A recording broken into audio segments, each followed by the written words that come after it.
Imaginez qu'il a à peu près entre 30 et 40 patients par jour, qu'il doit voir 18 masques pour une semaine. C'est quand même ahurissant. Je m'appelle Emmanuel Thomas, j'habite dans le département de la Loire. Je suis chargé de figuration et directeur de casting cinéma. De 2003 à 2013, j'ai travaillé comme aide-soignant à Paris et à Lyon dans des services de réanimation et d'urgence. Mais avec ce qui se passe, avec ce Covid-19, j'ai décidé de remettre la blouse. En effet, pour moi, c'est un peu comme une évidence. Quand on a un accident de voiture en bas de chez soi, on va aider, qu'on ait des compétences ou qu'on n'en ait pas. Moi, avec le diplôme d'aide-soignant, je me suis inscrit sur la réserve sanitaire.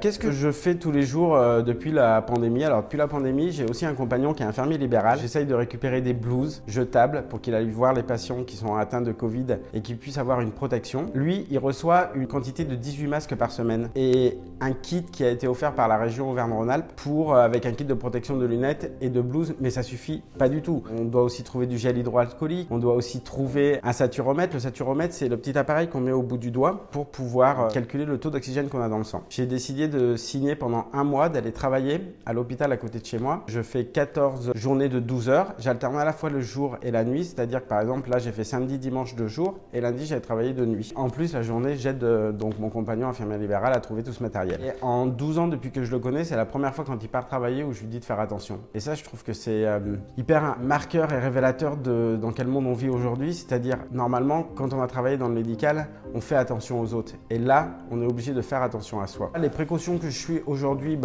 pour pouvoir avoir ce masque FFP2 qu'on met en service de réanimation, il faut avoir une barbe rasée parce que sinon, ça laisse passer l'air et du coup, on n'est plus protégé à la fois nous et on protège plus les patients. Et mon alliance, du coup, je l'enlève puisque, en fait, l'alliance peut être un vecteur de microbes et peut être aussi vecteur du virus du Covid-19. Prendre des douches à la sortie de l'hôpital, ça, je le faisais jamais avant, c'est-à-dire qu'on faisait notre journée quand j'étais aide-soignant, on faisait notre journée, puis après on rentrait chez soi, on prenait sa douche chez soi. Là, je prends ma douche dans les vestiaires de l'hôpital.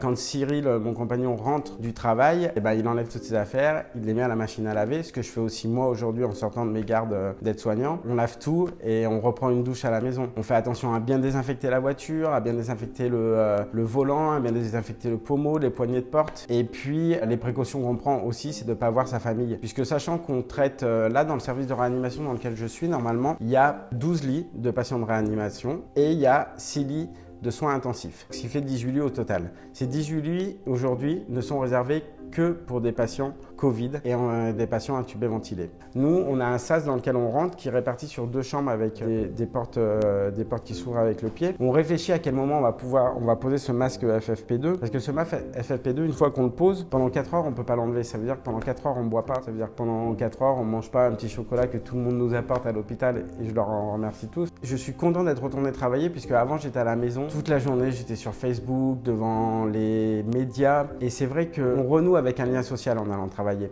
C'est compliqué puisqu'on est épuisé physiquement, on est épuisé moralement, il faut faire attention à tout. C'est-à-dire que les risques de contamination sont accrus avec ce Covid-là et on se demande est-ce qu'on va le ramener à la maison, est-ce qu'on va pas le ramener à la maison. Très honnêtement, en restant chez moi avec le statut d'intermittent au jour d'aujourd'hui, je gagnerais mieux ma vie en restant chez moi, mais je peux pas, humainement, je peux pas ne pas aller porter secours à ces gens qui sont malades. On a mis à la tête des hôpitaux des gens qui réfléchissaient en termes de budget.